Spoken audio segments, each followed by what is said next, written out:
E aí, turminha, estamos aqui novamente, depois de um tempo, né? Para darmos continuidade aos nossos estudos de história, agora dando início aos conteúdos do terceiro bimestre.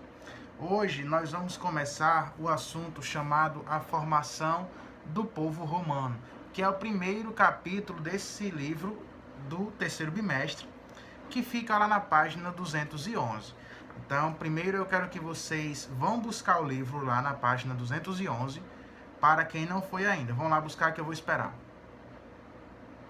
Pronto. E aí, vamos começar o assunto. E aí vocês começam abrindo na página 211, que ela já mostra um mapa da Península Itálica. Lembra que quando eu estava falando de Grécia com vocês, nós falamos sobre penínsulas também, que no caso a Grécia ficava na Península Balcânica. Aqui a civilização romana, ela não vai surgir na Península Balcânica, porque ali é coisa de Grécia. Aqui vai ser uma península também, mais conhecida como uma Península Itálica, conhecida por ser o formato de uma bota. Se você olhar aí na página 211, vai ver o gráfico da península e ela vai parecer sim com uma bota, né? Até hoje a Itália é conhecida por esse símbolo da bota. E aí, na primeira página do assunto, ele já vai falar sobre a introdução aos povos italianos.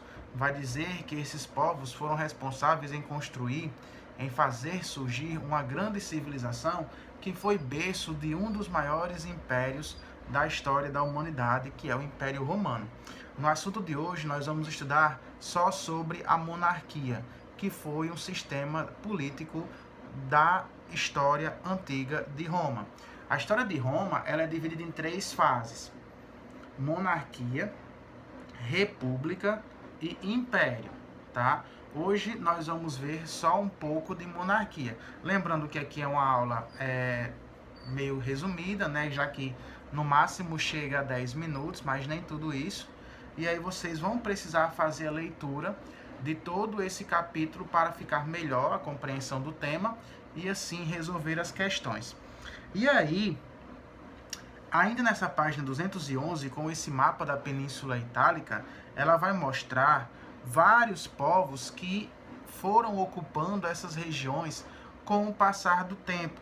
Os principais povos, eles ocupavam essa região central, onde tem o nome latim, né? Peguem o mapa aí na página 211, olhem no centro do mapa e abaixo do nome Falisco, vocês veem o nome latim. Nessa região, ela era ocupada principalmente pelos etruscos, né? Um povo que tem origem, alguns historiadores dizem que eles têm origem oriental, já outros historiadores dizem que eles surgiram mesmo pela Península Itálica, naquele processo lá de evolução da espécie, onde os Homo sapiens sapiens foram se expandindo e aí foram formando suas primeiras vilas, processo de sedentarização e tal. Vai chegar o momento também que os gregos vão chegar por essa região. Lembrem-se que quando a gente estava estudando Grécia, nós vimos que eles se expandiram e começou a colonização grega. Então, eles vão ocupar também a Península Itálica. E aí, com o passar do tempo, os etruscos, que são os povos que ocupavam essa região latina, vão começar a entrar em contato com a cultura grega. E aí, influência dos gregos com influência dos etruscos vão sendo somadas, vai acontecer uma mescla e com isso vai surgir a cultura romana, que lá na frente depois vai ser chamada também de cultura greco-romana, devido suas alianças, seus elos com alguns traços de Roma e alguns traços da Grécia, tá? E é aqui na página 211, ela serve justamente para falar sobre a Península Itálica e citar alguns dos povos que habitavam essa região. E dá um destaque principalmente para os etruscos e para os gregos.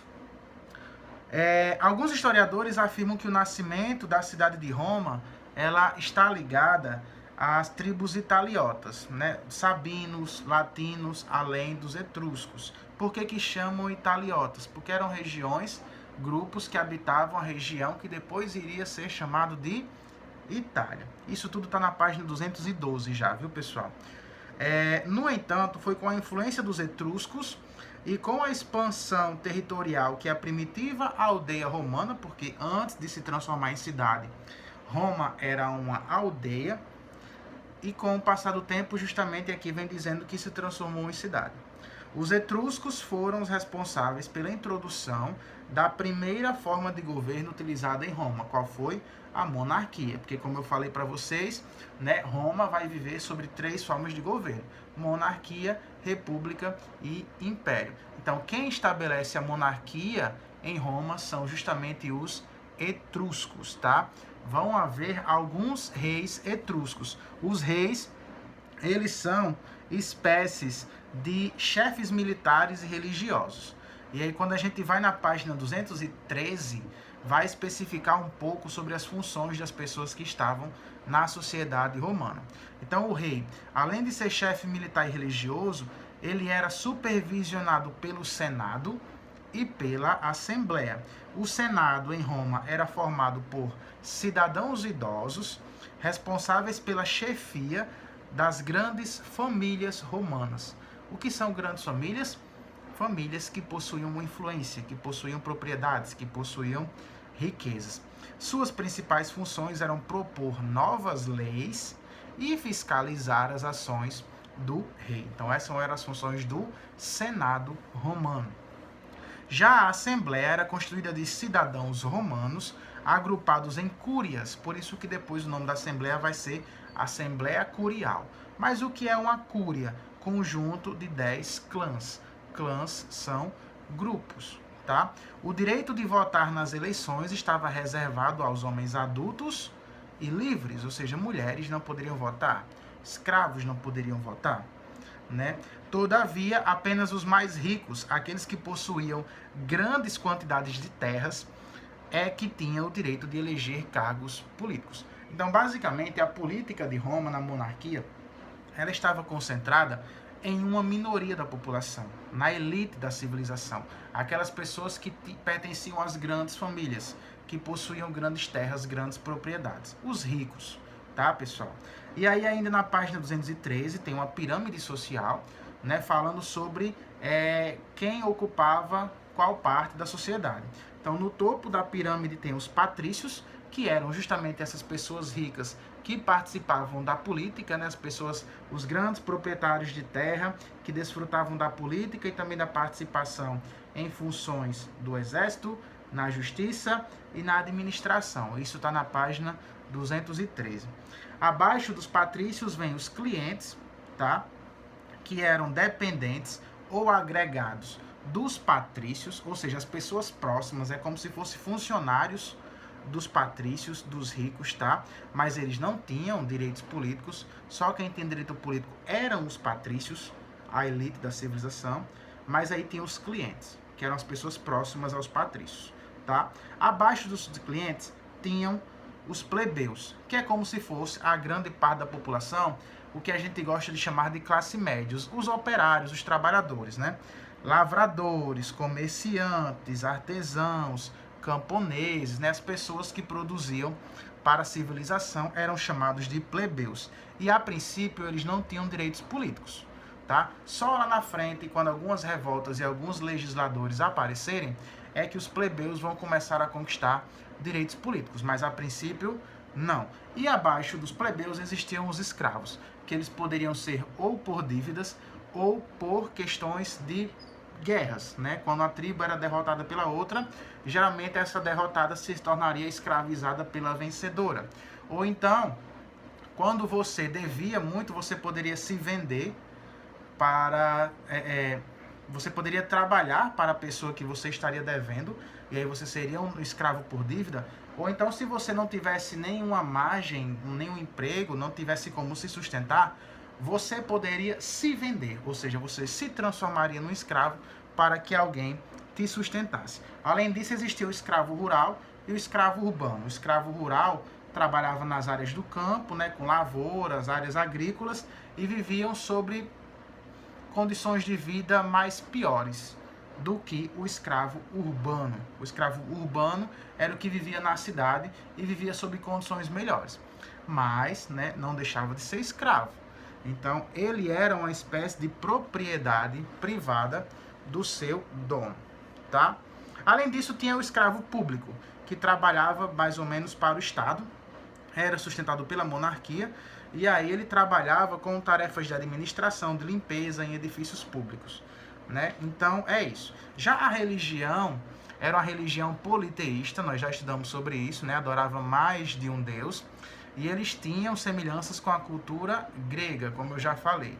Os deuses, eles eram antropomórficos, ou seja, eram semelhantes, tinham forma humana e possuíam características e qualidades dos seres humanos também.